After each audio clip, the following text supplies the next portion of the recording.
there's so many variables as you go through recovery as well. The support system, the people around you, things that at moments can make or break or keep you on that path. Don't Hide the Scars, a weekly podcast focused on addiction and recovery. Created by the nonprofit PAIN, Parents and Addicts in Need, and founded by Flindt Andersen. Welcoming to Don't Hide the Scars, author of Pharma, Greed, Lies, and the Poisoning of America, Gerald Posner. Thank you so much for joining founder of PAIN, Flindt Andersen, myself, Jason LaChance. We really appreciate your time. Oh, thank you very much for having me. You do great work with Don't Hide the Scars. And I see in terms of what you have, a broad, eclectic mix of people who have themselves been subject to addiction and gotten to recovery, and then the issues around it. And it's important information. So I'm very happy to join you on this podcast. Yes, sir. Thank you. And we were having a little sidebar here before we started about a gentleman that you had brought up. Actually, he is supposed to come on sometime in August, but was making such a valid point about how some people clean up their lives and then just get out of this space of I guess, advocacy as the simplest term. Yeah, I mean, I think that, and you've pointed this out before on some of your podcast. All of us, it seems like everybody knows somebody who's in recovery or need of being in recovery. That often happens. And I think that although I've watched people get their lives back together in terms of recovery, it's a very difficult process. And people sometimes start and stop, and sometimes they step back and they take 2 steps forward and a step back. And when people do get into recovery and they're able to pull themselves together, it's such an arduous and difficult process that they're ready to sort of get on with their lives at that point. And I understand why they don't want to stay in advocacy. As you have here with Don't Hide the Scars, or T. Wolf has in San Francisco. You take heat all the time. People disagree with you. They don't like what you said. They think that you're being too harsh on this or that, or you're taking all types of criticism and heat. What you're really trying to do is just offer a bit of a guideline and a bit of help to people who are looking for it. And I'm not surprised that there aren't more people doing it. And it's one of the reasons that I'm so grateful when I see people like, Don't Hide the Scars or Wolf or others doing it. Thank you. Thank you. You make such a great point, and I don't think we've talked about this much, but I think a lot of where that comes from, I'm considered the old guy now, right? I'm the old timer, and even though I'm 18 from the neck up, and but what I've seen, especially when it comes to Alcoholics Anonymous, I am a fan of AA. I will always be a fan of AA, but for so many years, and even to this day, this is all supposed to be quiet stuff. This is supposed to be about anonymity. You're not supposed to go out and do advocacy for AA, right? So I think a lot of people that have been in AA feel that way. Now, not everybody is going to go out and talk about their story. That we Right. understand. That's a tough thing to do. Even when I wanted to start this, I had to go to my family and explain to them what I wanted to do. And a couple of them said, "Yeah, Dad, go for it." A couple others said, "I don't know." And I said, "I'm not going to give up too many stories here." But I think that's an issue. And Gerald, you said something when we were talking before the show about the long, arduous journey about recovery, and it's not easy, and the things that we have to do, and that's not an excuse by any means whatsoever. But as I look at treatment in general, as I look about the addicts that are still out there, people don't understand. The powers that be don't understand. And I'm going to give you the example. We talk a lot around here about how the system is broken. How in my opinion, treatment comes down to 2 things. It comes down to those that have insurance and the cash available to pay for treatment, and those that don't. And on both sides, our treatment systems are broken. They don't understand that you don't change behavior and addiction in a 30-day program. They don't understand that you just can't shove somebody in an outpatient program. They don't understand that they have to be detoxed medically and properly, okay, in order for that brain to start to heal. And until those things, excuse me, until we can get that message across to, the people here in California and across the country, I just don't think much is going to change. Yeah, no, I happen to think that's right. And going back from what you said, when you were saying that about AA, Trisha, my wife, who works with me on projects and everything else, is sitting about 10 feet away from me. And she said, as you were saying that, good point. And I was thinking the same thing. I'd never thought about that before. But the whole idea that you don't go out and necessarily take out a banner and put on the corner of your house that you just finished AA and you've gotten through the process and you advertise it and you talk about it at social events and everything else. It's a very good point. It sort of was the opposite of what we needed in some ways, although it's a very good system. But I understand why that may not work today. And the problem is, and you've sort of then moved on to the core of one of the biggest problems, what is necessary for real recovery and the opportunity of recovery more than just a 30-day program, even if you have insurance. And so much of what becomes the money aspect of this is checking the box. So the insurance companies, if you have insurance, will provide coverage for X amount, right? You'll get your 30 days. The treatment recovery programs and clinics that are established, for instance, we live in Miami-Dade.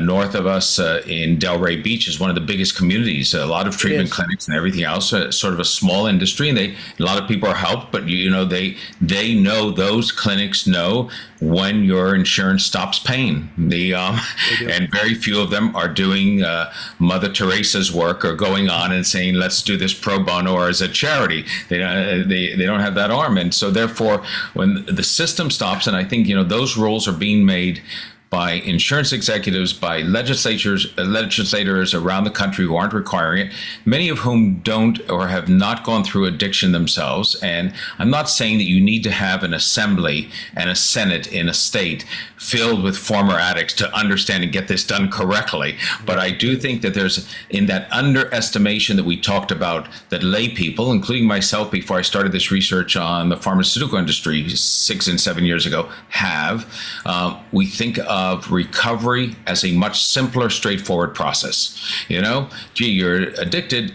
you can just as easily get off with a little bit of willpower and a couple of weeks of hard time. And, that's as insane as anything you could possibly say. I would have to agree. You bet. Well, and I think sometimes so many, a lot of people's exposure in addition, yes, they might know someone, of course. Everyone knows someone. Everyone does. But if they're not directly involved with it, like in their family unit or whatever it is, sometimes it's through fiction that's a reflection thereof. And we get movies where there's a nice bow at the end of it or whatever it is, and people, I think, do have that perception. It's like, oh yeah, you got a 30-day break and that time to figure on yourself. Well, a lot of us, like Flindt says, it started, childhood. I grew up in a home of it. I didn't know really other ways, to fix some of those things inside or silence those things. So 30 days isn't going to break that cycle. It's a reprieve, and we might be able to, as Flindt said, detox someone, start them on the path to getting healthy, but it's a road. It's very interesting. You understand this so well. You're doing this all the time, Flindt. You've been through it. There's so many variables as you go through recovery as well. The support system, the people around you, things that at moments can make or break or keep you on that path.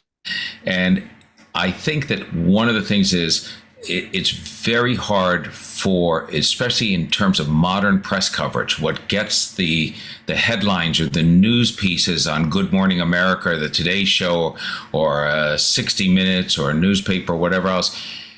It's not the more nuanced story of someone who has fallen completely hostage to a whole host of different types of drugs and is trying to get their life back. It's the images of addicts along the street in Philadelphia on Trank.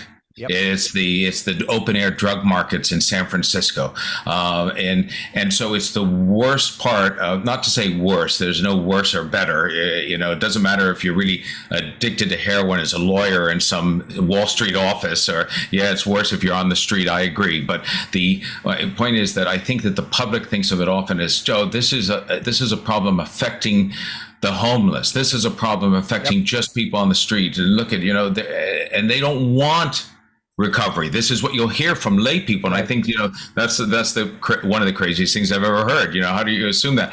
But that's so fascinating that I think that skewed the view for the general public and much of the media, unfortunately. Why aren't you, for instance, with Don't Hide the Scars? I don't ask you this as a real question, it's sort of a rhetorical question. Why aren't you being featured on 60 Minutes? It should be. Or why, you understand what I'm saying? I do. Because it's not as sensational, not as showing people in Philadelphia on Trank. New Perceptions North, the premier drug and alcohol treatment and recovery center in Central California. A full continuum of medically supervised, top-quality care with programs for detox, inpatient residential treatment with dual diagnosis, intensive outpatient treatment, sober living, support groups, and more. With 50-plus years of combined experience and sobriety, Flindt, Andersen, and Thelma Gatlin Wilson provide adult men and women with the highest caliber of professional health care, treating each client with compassion and respect, and a safe, comfortable environment. To begin the process of recovery, to proudly create and sustain a life without addiction, call 559-978-1507 or visit newperceptionsnorth.com. One of the things I've tried to do around here in our area is, and again, I don't say this with any arrogance, but I'm kind of the go-to guy in our area for the news and news media, when it comes to if somebody passes away or if there's new drugs out there, whatever the case may be. But what I've tried to do is, because in the beginning, these news companies would come in, they'd do an interview, and then all of a sudden their cameras that start showing pictures of those people that are living under a bridge somewhere. And I would tell them, I would say, look, I said, every time you do that, the normal person gets up and gets a sandwich, all right, or turns off the television because they can't relate to that. Yeah. They don't understand that if you start showing these houses that are in the and again, the better neighborhoods, the finer neighborhoods, whatever you want to call them, that this is affecting that high school football player, that just signed a letter of intent to SC and then lost it, because of his addiction. That's what nobody has done on a consistent basis. Yeah, no, I agree with that. Yeah, no, it's absolutely true. And this is related. My 2 cents. I think that having worked through this book on the pharmaceutical industry, and a lot of it, about a third of the book focuses on the opioid addiction, that one of the reasons, look at pharma companies get away with murder all the time, sometimes literally murder, but they get away with it. Yeah. One of the reasons the Sacklers, Purdue, all the distributors, the other companies that were manufacturers of opioids got away with it for so long is because the people who were patients were considered by many in the public just as addicts eventually. Yes. So it wasn't as though they were children who got an asthma drug that happened then to, it's not as though they were receiving hormone therapy or the contraceptive pill was defective in causing cancers 10 years down the road. These were people who somehow not had asked for it themselves, but they had fallen prey to addiction, right? And so it's one of the reasons there wasn't more outrage, I think, for a long time. These companies got away with it for a much longer period because they painted the patients as not victims, but as the problem. It's the patients demanding the drugs, and all we're doing is manufacturing it. And for a while, that worked, and it should have. And it's one of the reasons that I am so particularly infuriated about the opioid crisis, because, as you well know, you can be completely addicted to powerful opioids without ever having bought a drug on the street. You don't have to go and buy black tar heroin or meth or whatever else, or you can get benzos and get your opioids if you have the right prescriber, and you can drink some alcohol from at the liquor store, and you can make yourself pretty much a zombie drug addict legally, in that sense. Correct. Gerald, I'm interested to know what piqued your interest in doing this book, because and the reason why I'm asking that is back in 2010, I started this in 2009, but even then in 2009, I knew what Purdue was doing. 2010, 11, 12, 13. I mean, again, I was all over that, trying to let people know this is what's out there. This is the Sacklers and everything that goes along with it, the absolute chaos they created in this thing. But because I'm thrilled that you did it. Okay. I mean, when I finally find somebody that's actually neck deep in this, I just love it to death. But what piqued your interest in doing this? So, I'd love to be able to say to you, Flindt, that I had the same early vision that you had and knew it was a problem. And I said, I'm going to go and tell the story on those damn Sacklers and what's happening. But I didn't. What I did is when I pitched this idea for a book in 2014, 2015 to my publisher, it was really the history of the American pharmaceutical industry. And believe it or not, I just looked at this the other day. My wife and I were talking about it.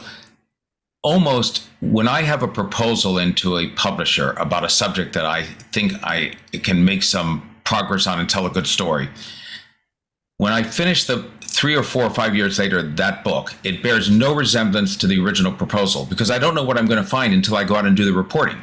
Anybody who submits a proposal for a book and says, this is what I'm going to tell you, they already know their mind's made up and they're just going to go in and fill in that information. So I didn't mention the opioids were a few sentences. The Sacklers were a passing reference. I thought they would be part of the story.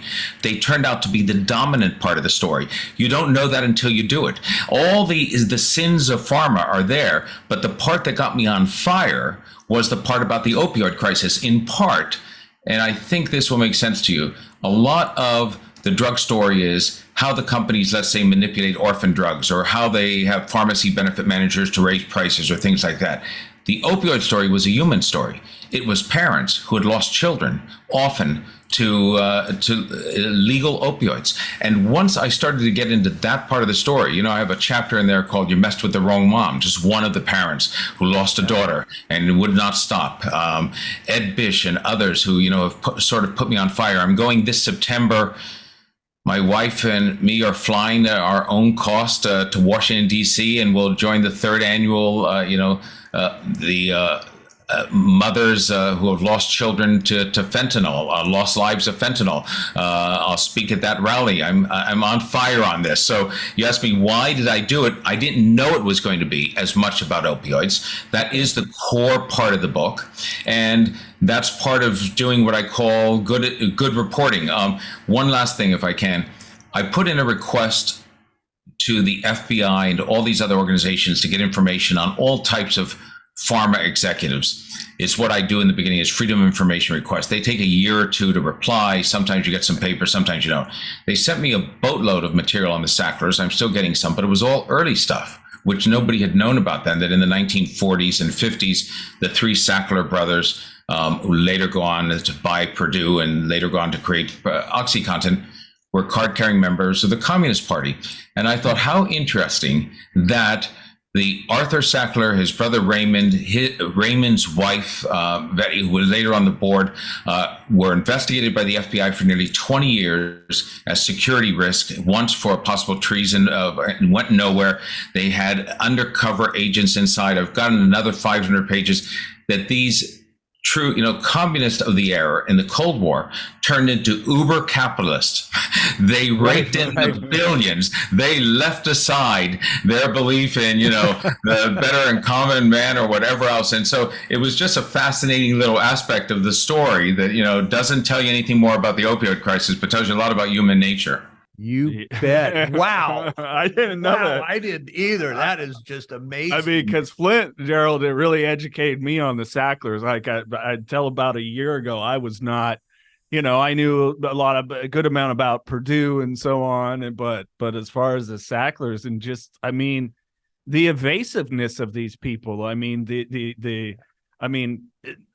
correct my language if I'm wrong, but like dummy corporations, heads of businesses that didn't exist, the paper trail they hid and where they are now. I mean, they just walked away with billions of dollars. Yeah, no, it's amazing because no, you're absolutely right. And, I have a lot in the book about they just game the system all the time, just on this side of legal, right on the edge. And so in England, for instance, they were manufacturing OxyContin for a company they owned called NAP, NAPP Pharmaceuticals, sending it out through Europe. And they have this big subsidiary called Mundi Pharma, which has subsidiaries in like dozens of countries. There's a Mundi Pharma in the Bahamas. What they were doing is the English company NAP would have on paper the OxyContin would be manufactured in the subsidiary in the Bahamas, and then it would be sent from there to all the European orders. Well, there's no tax based upon that in the Bahamian subsidiary. Well, it turns out they never really manufactured them there. They manufactured them in England. On paper, it went there. And England changed their tax law as a result, but the Sacklers got away with avoiding hundreds of millions of dollars in taxes over a period of time. Nobody goes to jail for this. Part of the problem in pharma, part of the problem in oxy, part of the problem in opioids is that they meaning the manufacturers, the distributors, they pay big fines, but that's it. Look at the Cardinal Health, the big distributors, CVS, Caremark, AmerisourceBergen. They paid $23 billion in settlements. They knew where every pill was going in the United States. They knew when a little pharmacy in Kentucky that had a town of 1,800 people, and we're getting 8 million pills, more than enough for 7 generations, right? And never reported to the FDA. There's so much blame to go around here. The FDA is reticent to take any action for a long time because they think that it's going to be all right. And so the Sacklers are, and deservedly so, the people that deserve a lot of blame because they were the first to come up with a time-release opioid product, and they pushed it more than anybody. But there's plenty of blame to go around, and all of them end up walking away with massive fines and plenty of money, and they still have their country club memberships. And we somehow tolerate that. The drug dealer on the street who's selling oxy or that, illegally, if they sell enough, they're going to get arrested depending on where they are. They might serve some time in prison. But if you've got a suit and tie on and you're doing it as a pharmaceutical executive, the odds are you're just going to lose some of your profits. Yeah. No, actually, Gerald, you are just so right on the money with all of that. I want to ask you this, and then I just want to do a little follow-up. Now, I had heard at one point, because we all know that medications of any kind, they always have an expiration date on them. But we all know that those expiration dates are nonsense. If you keep those things in a safe, cool place, they can last 3, 4, 5 years and still have the potency to it. I heard at one time that Purdue, once the pharmacists or the pharmacies had those medications that the expiration date hit, that they would ship those back to Purdue. Purdue would then rebottle those under a distribution network called, of all things, Ethics, and then ship those again to Europe, to Scandinavia, to wherever. Have you ever heard of anything like that? I had heard that, but I also heard that because there was a smaller market abroad, believe it or not. The U.S. was the biggest market without any doubt. In Europe, a smaller market. In Asia, Brazil, South America, they were expanding from 2015 on. They never made the headroads they had.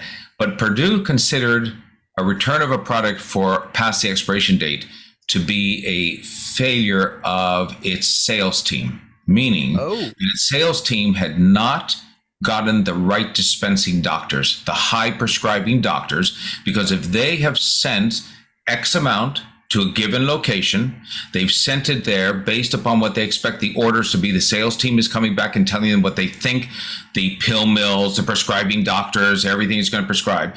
Now, if they've sent products that actually are there so long in the pharmacy that they expire and come back, that's a sign that the sales team overestimated what the product would move. And so they would come back and hammer the sales reps on what their expectations were. And you can understand that, because for them, it was all driven about, let's go to the biggest dispensing doctors, which I understand all the pharma companies do that, but here you're dealing with an addictive product that could be lethal. And let's go ahead and make sure that we get the numbers out. And it's strictly a numbers game at that point, which is, I know that sounds as a cold calculus. I don't mean to say that in terms of, taking away the human toll, but that's what it was for Purdue and others. And so you're right, there may have been that repackaging that went on, but I assure you that they wanted that to be zero because they didn't want product coming back. Unbelievable. It's interesting, and you probably don't know this. I have never taken an OxyContin. For some reason, I knew they were here in our area. I'm going to say this is like 99, 2000. I knew they were here. I never bought a pill off the street. I was the king of doctor shopping. I had 12, 13 different doctor's offices going. I mean, and I was getting plenty from all these idiots. But when I was in treatment in 2001, there was this kid from the Boston area that came in town. We're all standing around smoking outside, and I asked this kid, I go, why are you here? And he goes, well, it's because of Oxy. And I didn't even know what that Oxy word meant. I knew what OxyContin was, but I go, what's that? And he explains this thing to me. And I'll tell you what, if I know to this day, deep in my soul, if I ever started an Oxy, I would not be sitting here today. That's really interesting, because you were lucky. You're right, because Oxy comes out in 96. In 2001, it's just starting to be a problem. It's just popping up in some areas. And so interesting the way you said you had mastered, doctor shopping. I get it.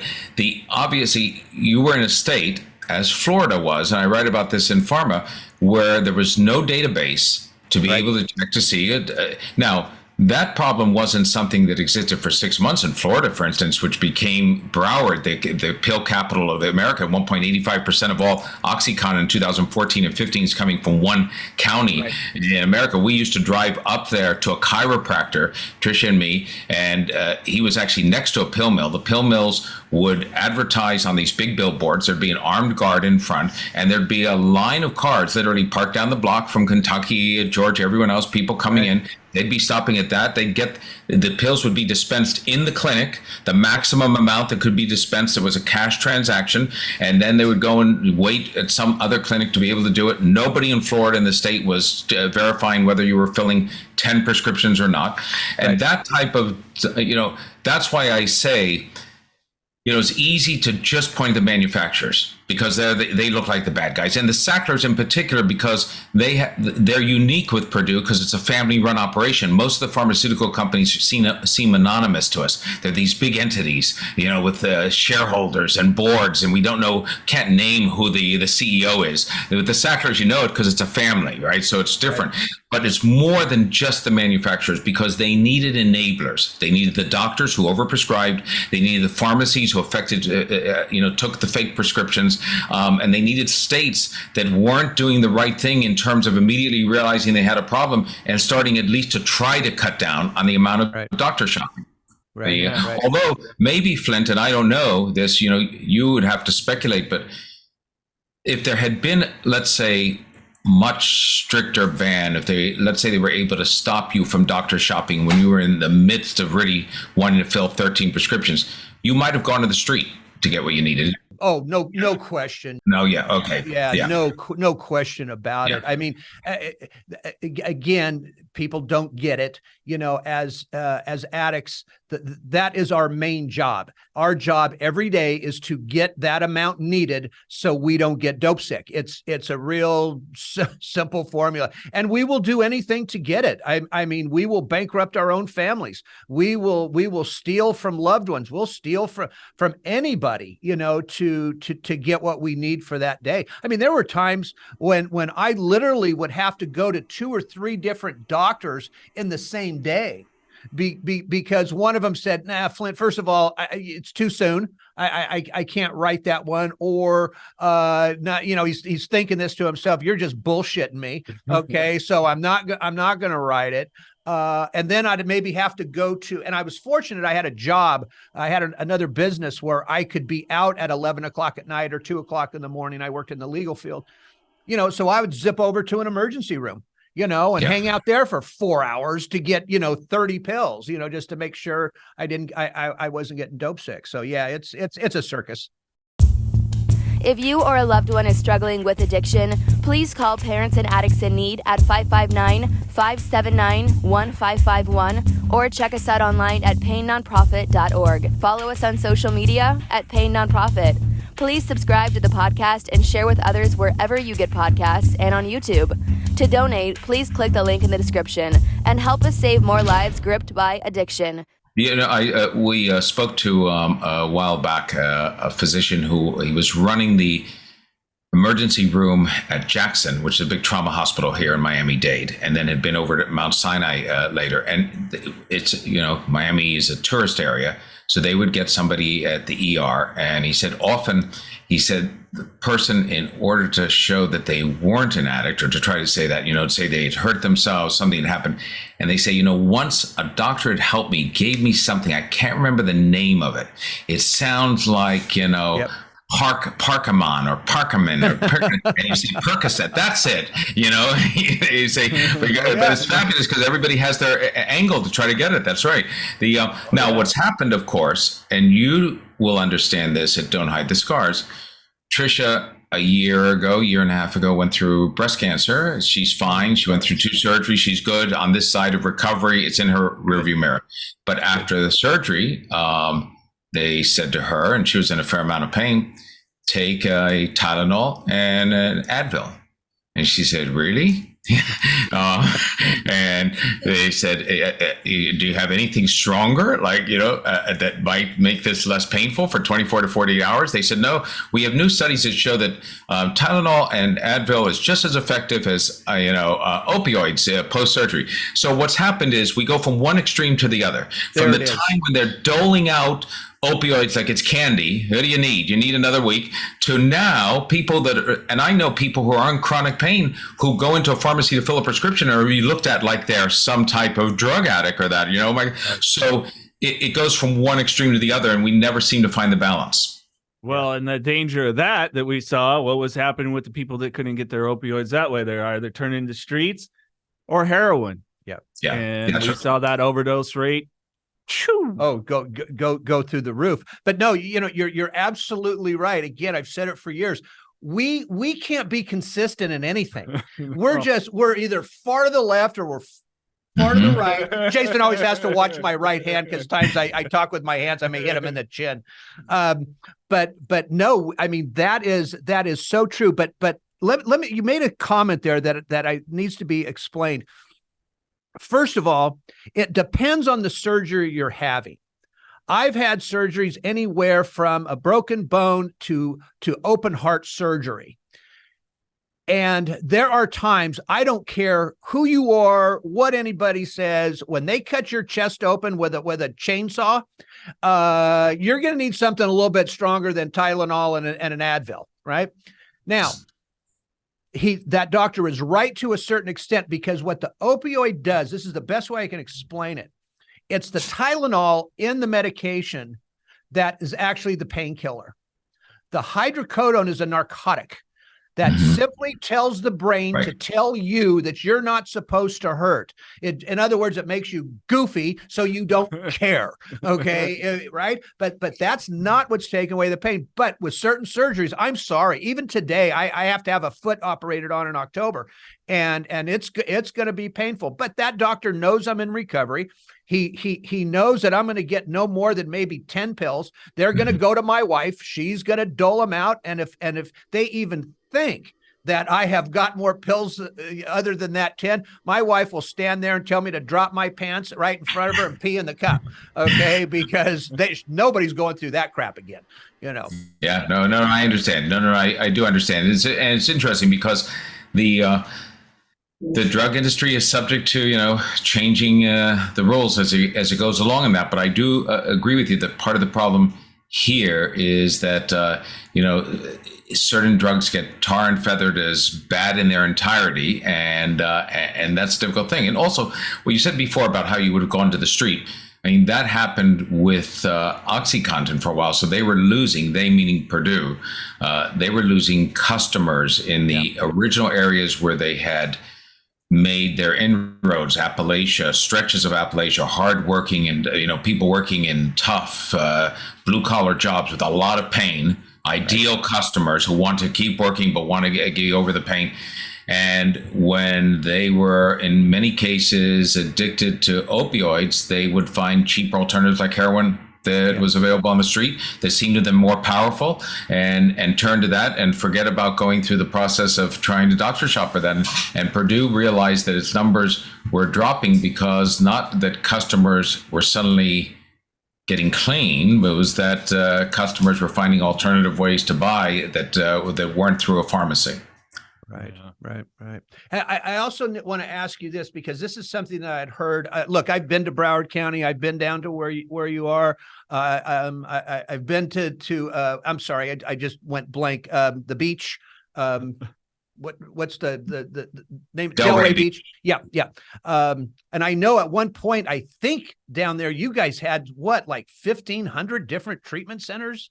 It's astonishing. It's a small industry. I don't know why.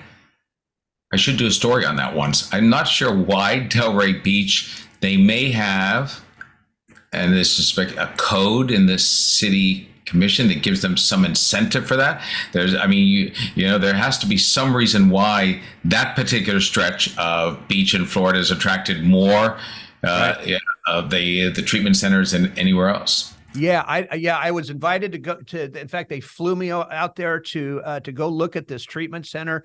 And this gentleman was telling me, there was something like 13, 14, 1,500 different treatment facilities there. And I'm going, geez, I mean, I know you guys had a problem, but, But people come from all over the country.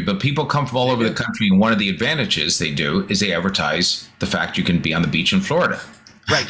If you're addicted and you're in the middle of Minnesota in the winter, you might as well go down to Florida and try to go through a rehab program if you can. Well, and that's part of the problem too.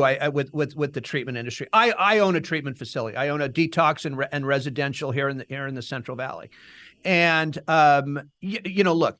When people start advertising the beach and horseback riding and all this nonsense, first of all, I've never known a horse to get somebody clean and sober. I don't care how much you talk to it. I may have talked to it, in my early days. But why such a long face? Why such a long face, dude? But I mean, and those treatment centers sucked in a lot of people, during those days. And again, did you see, I know you saw Dope Sick, but what's the other one? Body Brokers. Have you seen Body Brokers? I have not seen it. It's on my, that's very good. I'm glad you reminded me. And on Dope Sick, by the way, I was a consultant. So, it goes by very fast. The credits at the end. Danny Strong, who made that, and it was a great film. Beth Macy we met her and she asked me to be a consultant and much of the Sackler material, because Beth in her book on Dope Sick really doesn't write about the Sacklers per se. It's really about Dope Sick and that. So you read Dope Sick and you don't get the Sackler part of the story. Danny knew that I had that part of the story, so brought me in as a consultant. And Pharma, the book that I've written, has been made into a 6-hour documentary that Showtime had originally bought from, but we don't know. It's sitting on the shelf there, so we're waiting for Showtime to give us a date or to send it somewhere else. But at some point, it will be it is a 6-hour, and one of those hours is just on OxyContin and on opioids. Wow. Yeah. Wow. I look forward to seeing that. I also believe this wholeheartedly. And by the way, I loved that movie. Okay. It was so correct in every different aspect. The same with Body Brokers. We did an interview with the writer of that, John Schwab. But what I'm seeing a lot is the fact that most people that are doing stories on this stuff, they never seem to be asking the right people the right questions. You know, when it comes to news reports, when it comes to lawmakers, when it comes to just the general public, I'm just going to say it. I don't know many people that are being, I could say I'm being the asshole, but I don't know many people that are really out there just nailing it, you know. And why are reporters so afraid to ask the right people the right questions? It's a great question. I think that the problem is that a lot of reporters think that, and I'm going to make an overstatement here that can be proven wrong, I'm sure, a dozen times, but a lot of reporters, people I speak to, have daily jobs, bylines in newspapers and magazines, and that they think the problem's unsolvable. So therefore they don't go after the story. They like to wrap up a neat little story with a good little ending that has something on it. They do a status report, they do something else about it, and they think they're stepping into quicksand. That, the homeless crisis, there are certain issues, right? The drug, and I use drug crisis as an overarching thing here. It involves so many things. So I think that some people have stayed away from that. Other times, it's the way the media works, much to our disdain. So, for instance, recently, the grandchild of Robert De Niro died of a fentanyl overdose, right? Yep. That got more press than, you know, if I was a parent of a child who died of a fentanyl overdose, and I was an anonymous person who was working hard at my job and earning $60,000 a year, and nobody paid attention, and then I saw that, I'd feel sorry for them, but I'd think to myself, we're a celebrity-driven society. Why does that, you understand, get the attention? It doesn't change the narrative. They already have arrested the drug dealer. Right. That's amazing. They can't arrest a drug dealer who's sending in kilos of drugs, you know, and they've already arrested that drug dealer. So you think to yourself, you know, there's something, it's not intentional. It's just the way the media unfortunately works. I'm using that as a great overstatement because there's some super reporters out there, some fabulous people like Beth Macy doing work and others. But I often think that a lot of people it's not just that they aren't asking the right questions, it's that they aren't focused enough on it. They aren't in the weeds enough to know what the right questions are. Okay. Great point. Yeah. No, and again, it goes back to for the lay person, it's hard to understand this. Right. And so that's why I think I think there's a new series coming on Netflix or Prime on August the 10th that will be out about the Sacklers, the Empire of Pain, or that. Two very good books written about the Sacklers and that. But, you know, and that's great. It's fantastic. But I'm sure that people who watch that series will think that the opioid crisis was just about one family doing the wrong thing and not understand, right, you know, what goes. And by the way, Purdue is bankrupt, so it must all be over now. You know, problem solved. Problem solved. Right. Exactly. Like you said, people like the nice little bow. Yeah. Through your research with Pharma, your book, did you kind of, as you're doing your research, kind of go, oh wow, this is why the fentanyl crisis started to evolve? Because we can really, you know, if we look at the war on drugs, quote unquote, we can see that cycle of the next thing and the next thing. Yeah. Well, so I wrote about fentanyl for the first time, 33 years ago for a national publication. So very early on. It's on my Substack. I'll send you a link to it, and maybe you could put it in the link to here. And it has interviews with DEA agents. This is in 1990, talking about January of 1990, about how fentanyl is going to be the next problem because it's a synthetic drug. You don't have to worry about crops. You don't have to worry about importation and this and that. Now, when I had that piece, I went to New York Times, Rolling Stone, New York Times Magazine, Rolling Stone, Vanity Fair, New Yorker. Everybody said, nope, sounds alarmist. Nobody was interested. That story got published in Penthouse Magazine. Remember Penthouse and Playboy used to do stories. That's right. Penthouse magazine is where that ended up because no other national journal thought that was a real story 32 years ago. Yes, it was early. I agree. In fentanyl. But what I'm saying is it's on the radar there for a long time. If you think of what people in the government knew was coming up, and yes, it got delayed because of the popularity of prescription opioids for a while. But I think that there's no doubt there are those moments in which, as opposed to saying, wow, here it comes, I got in pharma to the point where it was the next wave. And what I mean by that is the pharmaceutical industry has this habit in which a drug that serves a legitimate purpose can be abused and gets diverted to the illegal market and then becomes a big problem, and everybody loves it for a while, and then they start to come down on it hard. So that happened in the early 60s with diet centers. They were very popular. It was essentially just speed being sold, so many pills, and then that became a problem. There was a crackdown.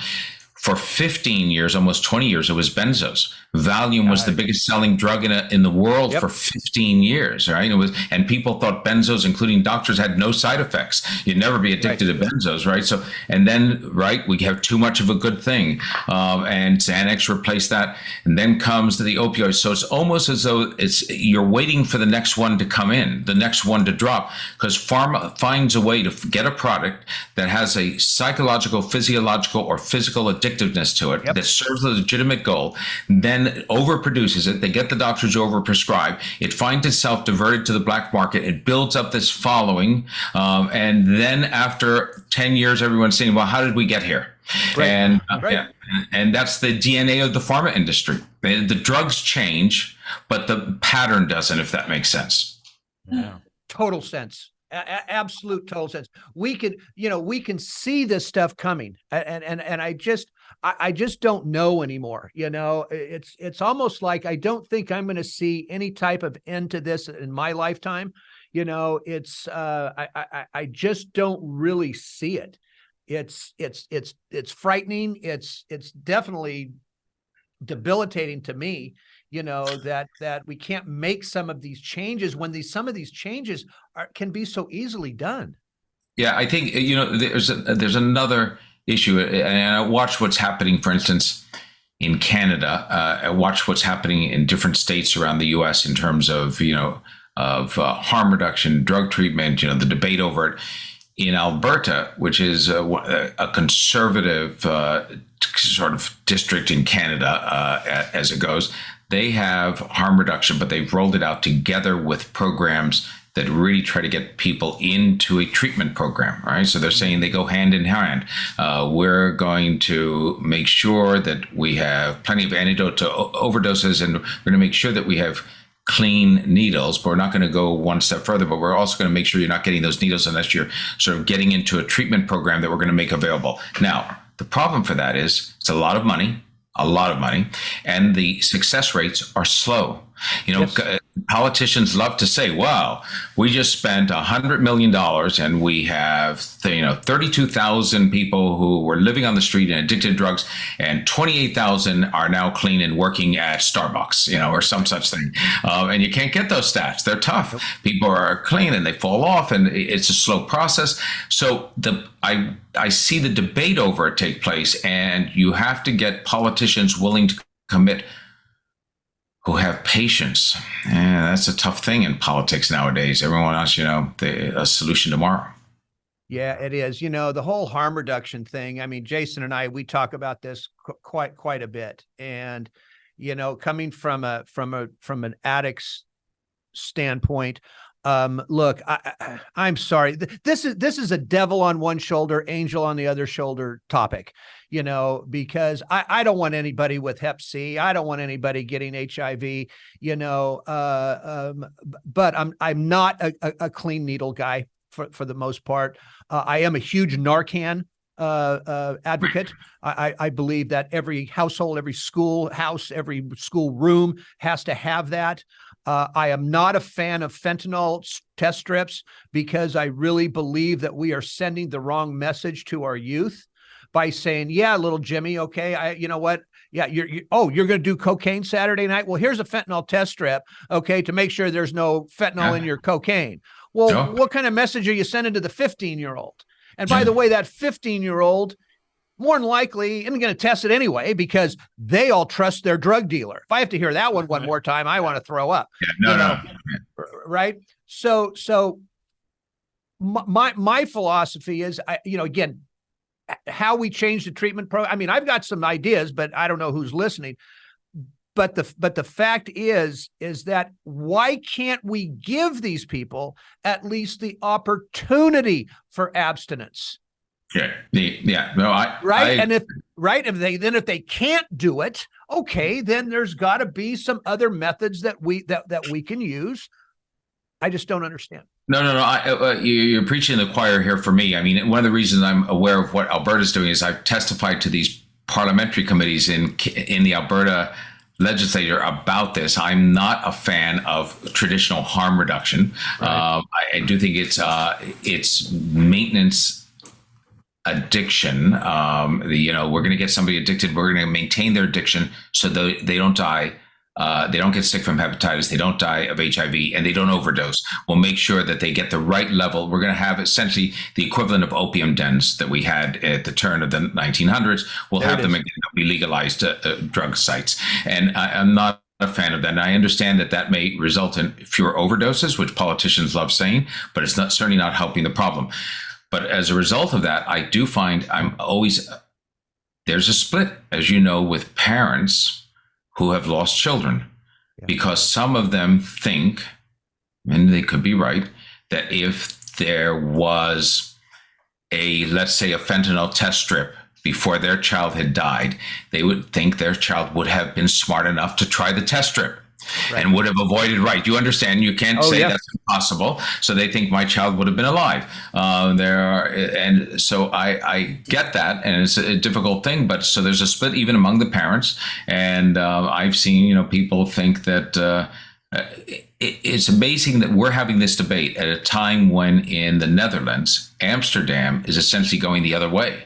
Yes. They're closing up cannabis cafes. They're thinking of not allowing tourists to go in and be so easy. Years ago in Zurich, they used to have Needle Park, where people would go and shoot up.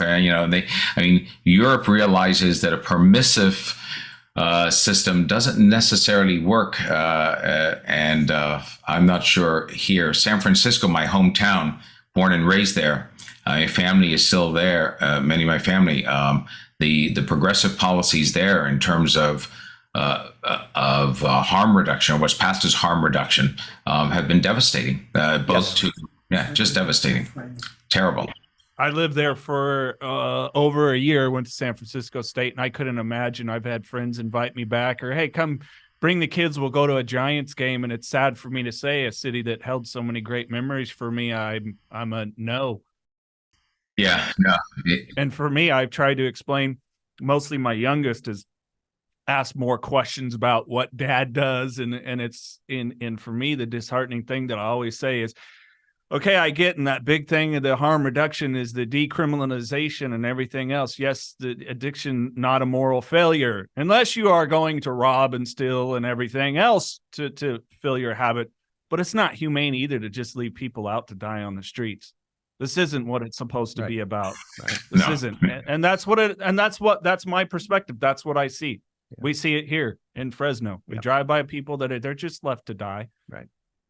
Right. But I also have to say, Jason, it wouldn't be if you then had, let's say, a very progressive politician who said, you know what, we can't have people dying on the street. This is really wrong. So instead, we'll put them in a camp on the edge of town and we'll maintain their drug addiction with whatever it is. We'll provide them the daily amounts of heroin or whatever, and no one's going to overdose. But that still wouldn't be right. But you understand, it's even worse the way it is now. But I think that, because they don't want to confront the much more difficult, complex, and time-consuming process of really getting somebody into an option, creating an option for recovery. Right. Mm-hmm. Now, here's something else for you guys to think about too. And because I agree 100% with what you're talking about, Gerald. Obviously, I agree with Jason on this. But there comes a point in every addict's life where there's what I call the imaginary line, that you have now gone over that imaginary line and you're not coming back. And that doesn't mean death. There's a lot worse things than death to the addict. And one of those things is continuing to live through this, because you get to a point where that substance use is going to, again, I don't explain things really well, but they're going to merge together the mental health side and the addiction side. And you will reach that point where there is no amount of any help out there that's going to save somebody. That's interesting. So, but that point, though, I'm asking this. I say it as a statement, but I mean it as a question. Is different for every person, and you don't know it until you get there, right? Correct. Okay. Absolutely correct. Yep. Yeah. Yep. Yeah. And that's why it's so complex. One of the reasons it's not easy. You can't just. It's not like sitting down. When they say, "What's your pain level today?" 1 to 10. Right. What's your addiction level today? 1 to 10. I used to love that. I would say 50. Okay, when I was in that hospital room, what's wrong with you people? 1 to 10. Oh, by the way, my legs snapped in half. So there you go. Oh goodness. Well, and I think that point too, to kind of spin off what Flindt and your question there, Gerald, is I think the perception of many is like, well, at least we're helping them not die. Yeah, but you're not helping them live either. Right. That's not living. Staying in the same 2-block radius where you never even get to explore your potential for what your gift is to this world and to yourself, and genuine joy. And it's a robbing. It is. You're right. It's not allowing them to live. And, the additional problem is, and we've seen it in San Francisco, and there are other cities that have this. I mean, you set up, let's say, a safe injection site, or you set up a site. And what do you have within a 2-block radius? You have drug dealers. Because they know that they have customers who are coming in. There are people going to that safe injection site who are IV addicts to something, and you might as well be able to offer them something when they're leaving that they may be interested in. And if you're not cleaning that up, as San Francisco hasn't been for a long time within that open air drug market outside, then you've essentially just not, quote unquote, set up harm reduction to keep people alive, but you've essentially set up the legalized drug mart. And, if that's what we want to do as a society, throw our hands up and say, okay, the war on drugs isn't working. And so therefore we give up. That's it. It's too hard. Some people are going to be able to pull themselves out like Flindt. That'll be great. But for the most part, we'll just keep it as an insurance issue. It's the wrong approach. I'm hoping we will get some broad-minded and good politicians at the state level and the federal level who will be able to see past the short-term political scoring points and really come up with some possible solutions here for the long term. Because, like you said, Flindt, otherwise we're not going to live to see it. Right. We're not. I told an assembly person in San Francisco one time, I said, in regards to the safe injection sites, I said, do you think that addicts only use between 8 and 5? That's fabulous. That's true. Right. And as a matter of fact, that assembly person took your advice and thought that was so good they got extra funding to make it 24/7. That's right. Yeah. And how much was their kickback in that process? That's right. That's right. Right. There's always that incentive, right? And it tends to come in the form of green, and I mean cash money. So it's true. Gerald, people want to find out more about the book, the work that you're doing, and just connect with you. How can they do so? I have a website, just my last name, Posner, POSNER.com. On there, there's a books page. It'll show you the links to different books, including pharma. There's a little link to my Substack, which is a thing where I send out a weekly blog. I'll have information coming up in the next month or so on a new batch of FBI files on the Sacklers, and that have just been released to me. So there are things there on Substack. That's free, no charge. And I'm on Twitter as Gerald Posner. So I'm around at different spots.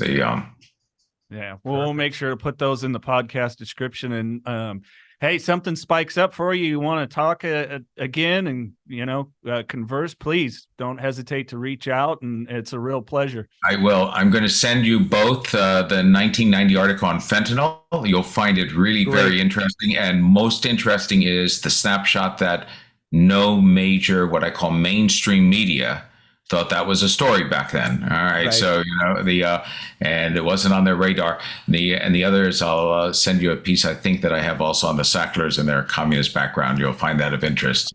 I would love that. So it still intrigues me. Bob Guccione's the one to go, put that in my magazine. Isn't that, it is amazing to think that, they figured that would appeal to their, even Playboy said no, because, Playboy was a bit tamer. Playboy was the magazine you would go to first as a writer before Penthouse, because Penthouse was the bad boy magazine. Right. And even Playboy thought, nah, this thing fentanyl is it's just an anesthetic. It's crazy, those DEA guys who think it's going to be a problem. All right. Mr. Andersen. Well, Gerald, thank you. This has been an absolute joy. I would love to have you on hell, even on a regular basis, because you are a pile of information for us, for our listeners. I'd love to come back. I will definitely rejoin you. So let me know. In the meantime, just keep up the great work. And really, both Flindt, Jason, thank you very much for having me. Keep up the great work and don't hide the scars. You got it, Gerald. Thanks. If you or a loved one is struggling with addiction, please call Parents and Addicts in Need at 559-579-1551 or check us out online at painnonprofit.org. Follow us on social media at Pain Nonprofit. Please subscribe to the podcast and share with others wherever you get podcasts and on YouTube. To donate, please click the link in the description and help us save more lives gripped by addiction.